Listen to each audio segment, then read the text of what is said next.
Hey,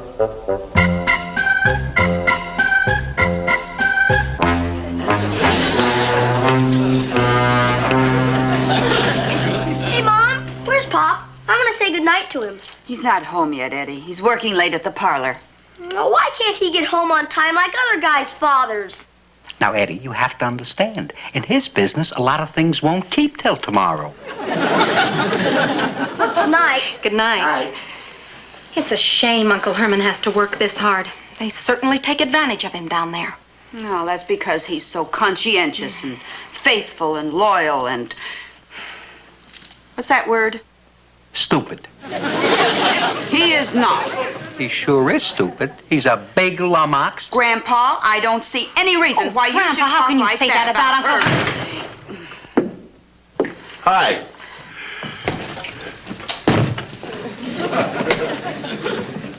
Why didn't you go on talking? Why did you stop talking when I came in? Never mind, Herman. Well, when I come into a room and everybody suddenly stops talking, it irks me. It even makes me mad when you start spelling out stuff. We were just all upset about you working so hard. Yes, dear. And for such a low salary. Do you know what you're going to do first thing tomorrow morning? Well, of course I do. I'm going to wake up. You are going to wake up and you're going to march straight into your boss, Mr. Gateman's office, and demand a raise in pay. Lily's right, Herman. Down at the parlor, why should you take things lying down? Well, gee, I don't know. I mean, I can't impose on Mr. Gateman. He's been so kind to me. He sent me that get well card when I was hit by that diesel locomotive. At Christmas time, he sent me that big basket of rotten fruit from California. He was so thoughtful of him, I ate it all. Now listen, Herman.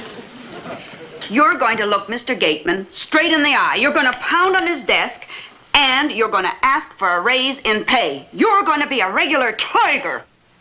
Well, all right, if you say so, dear.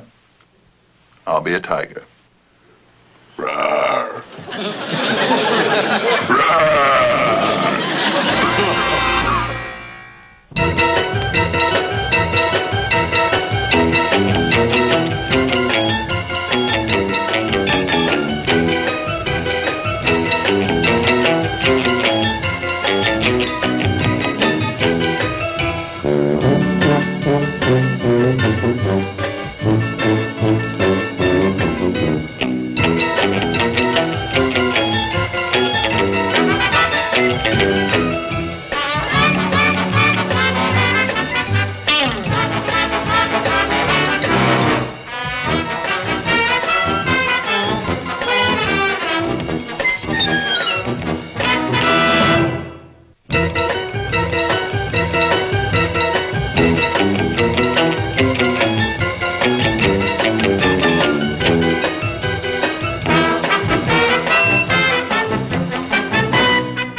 Don't scare a fellow like that.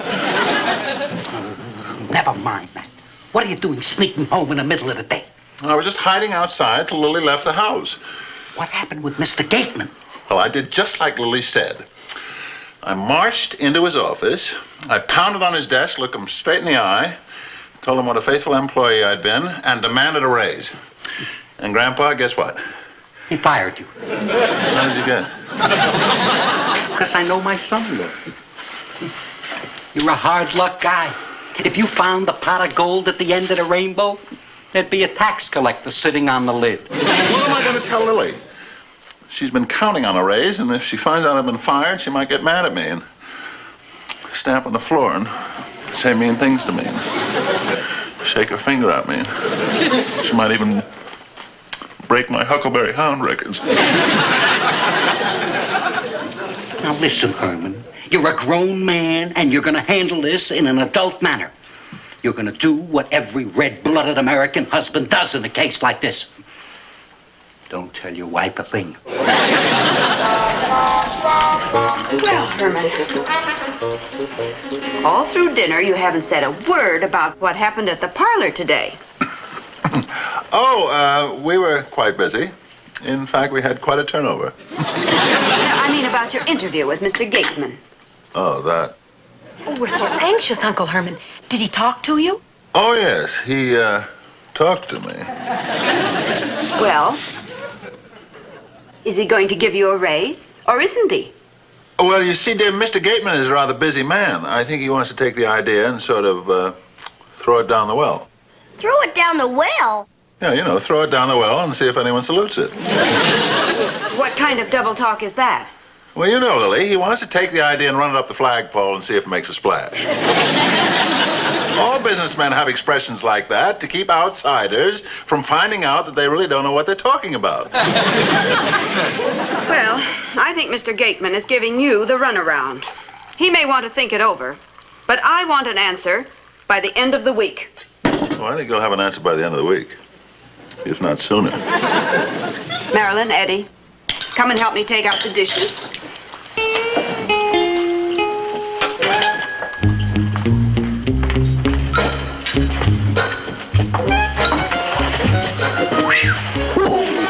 Boy, Herman, that was close. But at least you've got till the end of the week. I tell you what, Grandpa. I figure I'll leave the house every day as if I was going to the parlor and not break the news to Lily until I get a new job. Oh, I see. You want to keep the news from her as long as you can, huh? Right. As we say in business, let's not start scratching till we know where the fleas are biting.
Well, here I go, off to bring home the bacon.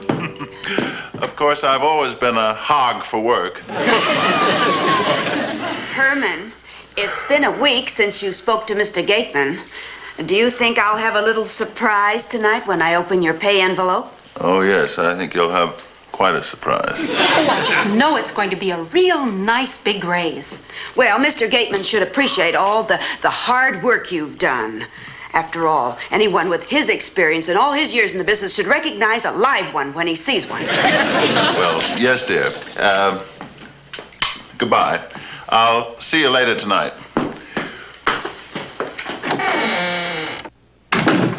Well, Marilyn, we could certainly use a little extra money around here. For one thing, Eddie needs a new cover for his bed. The old one is getting so warped he can hardly close it at bedtime. Mom! Pop went off to work without his lunchbox. Oh, dear. Well, thank you, Eddie. Now go back to the kitchen and finish your breakfast. Oh, would you like me to drop it off on my way to class? No, Marilyn. I'll just call the parlor. Leave a message for Herman with Mr. Gateman. Oh, Uncle Herman could eat in a restaurant today. He says there's one right around the corner that usually empties out whenever he gets there.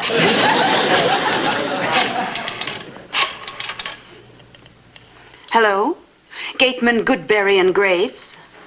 This is Mrs. Herman Munster. I'd like to leave a message for my husband. You see, he what? When? Are you sure? But I see. Well, thank you very much. Aunt Lily, what happened? All the colors rushed into your face. What happened? Herman's going to work every morning this week has been a fraud. When the big goofball got fired last Monday. What I want to know is what's Herman been doing this past week after he left the house every morning? He's been out looking for work. He's had 5 jobs in 5 days. You can't ask for a better record than that. He's a perfect failure.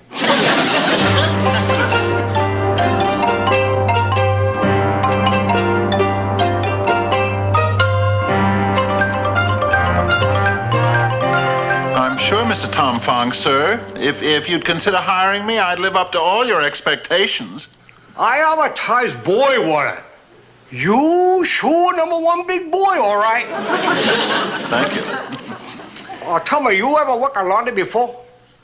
No, I never have. I thought maybe you got caught in a mangle. Hey, I bet you I know what happened, you rascal. You have fight over girl and boyfriend make you chop, chop, chop on a kisser. I mean, if anyone had gone chop chop on my kisser, I think I'd be the first to know. You know, I think you're gonna be all right. You come with me. I'm gonna show you something to learn your business upside down. I'm gonna take you in the back room and show you modus operandi. Modus operandi? Yeah, I clue you in, Charlie.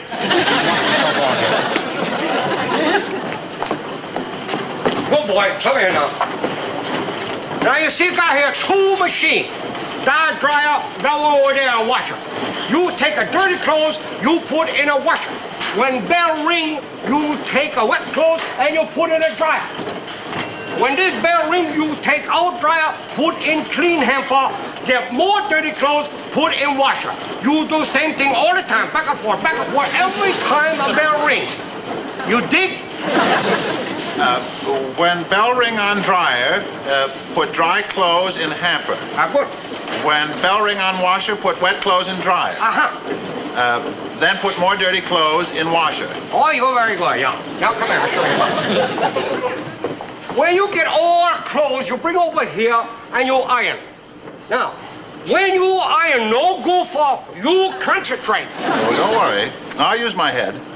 Oh, I don't know. I think a more better use iron than a flatter. Now, you keep on doing that till the whole mess clean up. You got it, Charlie? Got it. All right, now come here.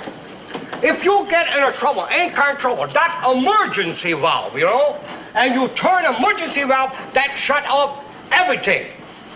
You got it, Charlie? Gotcha. Good, all right. Oh, excuse me, Mr. Tom Fong, sir. But aren't you going to be here? No, I go lunch now. I go down the street and get an enchilada. Well, fine, but what should I do if a customer comes in? Hide. Grandpa? Grandpa? What is it, Lou? Where are you going? Out. I'm just not going to stand by and see my poor Herman buffeted and submerged by the cruel waves of misfortune. Waves? What happened? Did the bum get a job as a lifeguard? No, he doesn't have any job. And as his wife, I'm going to do something about it. What can you do? I can do what women have done for centuries. Women have done for centuries. I get it. She's gonna butt in and ruin his life. This is the way we wash our clothes, wash our clothes, wash our clothes. This is the way we wash our clothes so early in the morning. Bell. When bell rings on dryer, put dry clothes in hamper.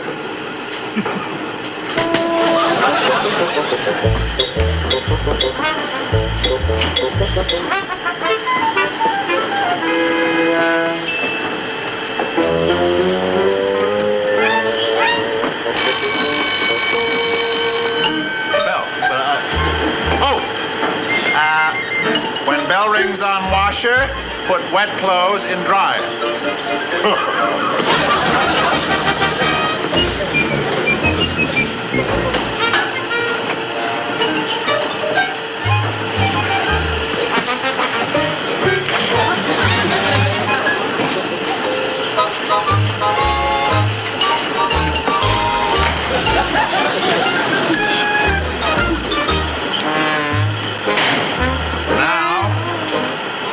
More dirty clothes in washer.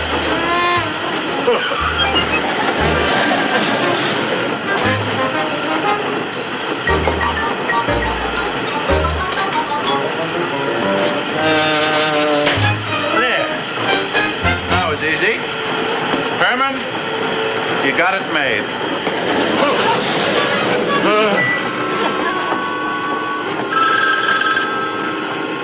The bell?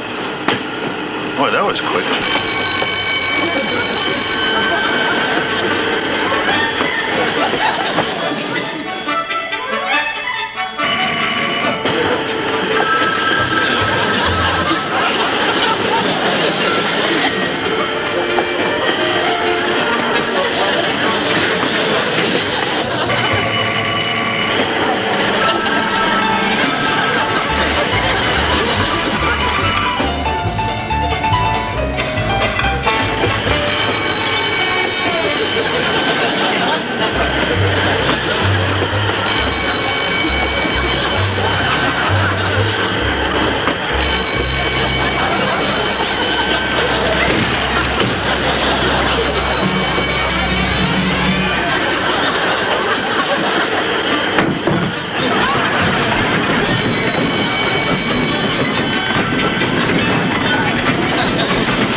In other words, Mrs. Munster, you're asking me to reinstate your husband in our employ.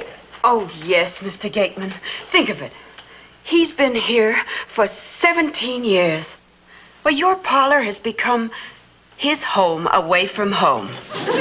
Really, I'm afraid my mind is made up. Oh, but you can't take all this away from him. Herman's always been so happy among the flowers and the wreaths, surrounded by the restful strains of the organ music, doing the thing he loves best. He was just saying to me the other night, Lily, he said, that place really grabs me. That's quite a compliment. But he demanded an increase in salary. I'm afraid down here we're not used to raising people.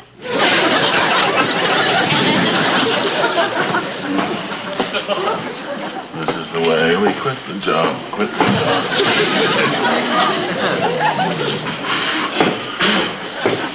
This is the way we quit the job. So early in the morning.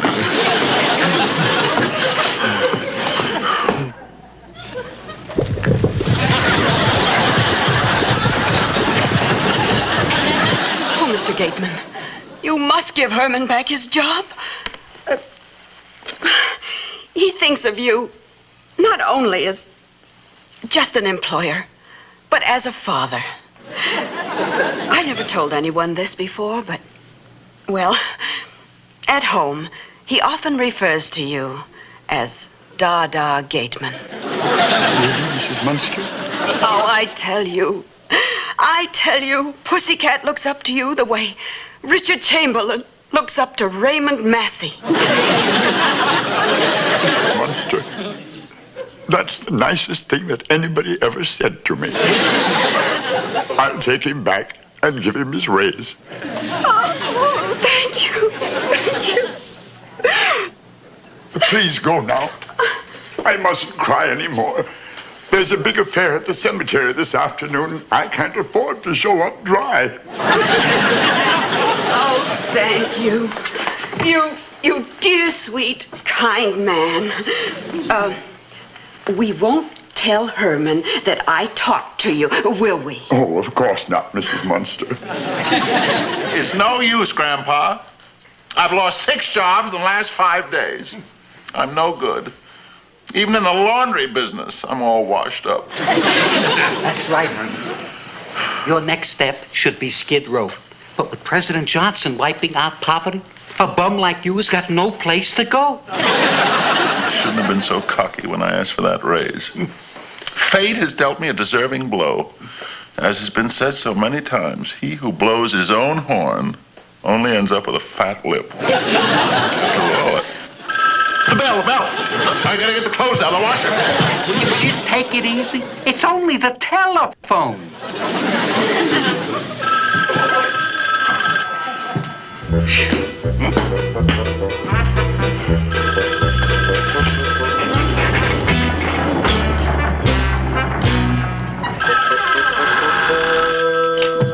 Hello?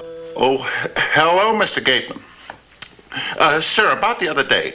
I'm very sorry. I had no intention of... You want me to what? Report for work in the morning? You found you couldn't get along without me? Well, I'll tell you, Gatey, old boy. I had a few other offers, and I'd just like time to consider what's best for me in the situation. Oh, boy. One minute he's Little Offer Manny, the next minute he's Charles de Gaulle.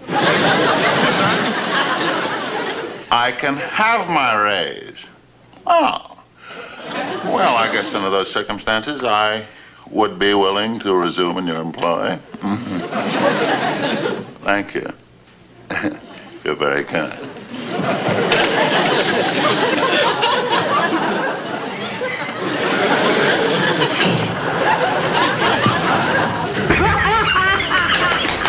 Oh, boy, Herman. You got your job back and the raise. What did you expect? Oh, you're home, dear. Herman, I found out all about your losing your job, and I want you to know that we're behind you 100%. Oh, yes, Uncle Herman. We'll help you in any way we can. No. That's not necessary. It just so happens Mr. Gateman has just called and has begged me to come back. Herman, you don't mean to tell me. Of course, I insisted on the raise, but I knew sooner or later he'd come around. Herman, you're so forceful, and you're such a marvelous husband and father to your little brood. You know, Herman, we look up to you to guide us and protect us against the trials and tribulations of life. You have made, right here at home, our own Ponderosa. Shucks, girl. On top of that, I ain't never said a discouraging word.